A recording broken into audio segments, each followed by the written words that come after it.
I'm Judy Hamilton. I'm delegate from Kirkcaldy CLP. I'm also a councillor in Fife Council, Co-op Party and GMB. Chair, conference. I'm speaking in support of Contemporary Resolution 1. 3 years ago, I stood with our trade unions in Fife Council and moved the motion that condemned blacklisting and said that we would stamp out blacklisting in our contracts. Today I want to speak to you about the Construction Charter. I'd like to begin by congratulating my own union, the GMB, and comrades in Unite and the predecessor construction union UCAT for being at the vanguard of the campaign to develop construction charters across local government.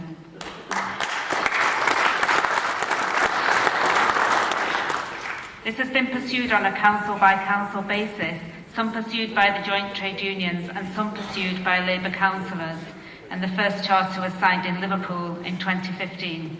To date, councils have agreed to bespoke charters for their authority so far in Liverpool, Renfrewshire, North Ayrshire, Durham City Council, South Tyneside, Barnsley, Wakefield, Sheffield, Bradford and Doncaster and Fife. In Fife, I worked together with the trade unions so that we would develop a charter together, which was agreed and adopted yesterday unanimously across the council. The adoption of a charter by local authorities is about embedding minimum standards across public sector contracts that those who seek to profit from these contracts should adhere to. Councils need to demonstrate standards of good practice in employment, and we should lead by example. And the same expectations should be placed upon those contractors who deliver our local infrastructure. We've already heard from Stevie this afternoon, about large public sector contracts that have seen some very poor practice. The main contractor on that major hospital was exposed as having repeatedly blocked trade unions from having adequate access to the site to ensure that the workers could be fully organised, protected and represented. That's on a major public contract.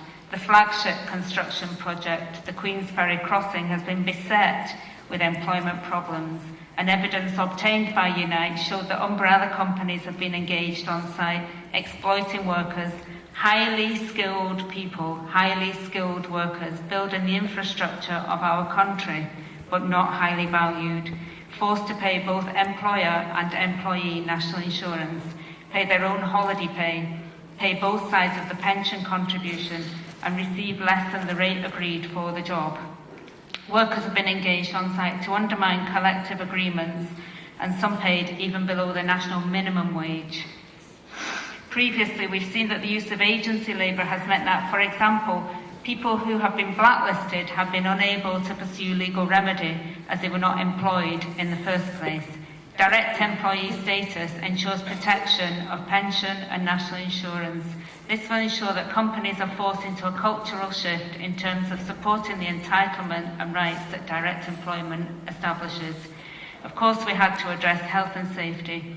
Employment rights and employment standards must all be paramount in our working, and we need to ensure that all of our contractors are fully compliant with all of our standards.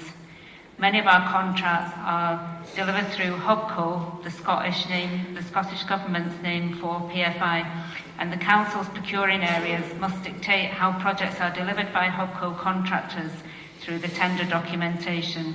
It must include community benefits, local jobs and apprenticeships. And whilst we will encourage the real living wage, we recognise that industry collective agreements are favourable and support workers with higher and more fair recognition of their skills and working conditions.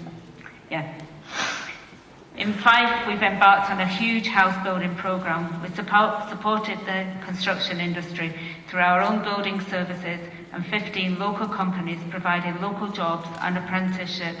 And this year, Fife Council is the largest developer of social housing in the United Kingdom.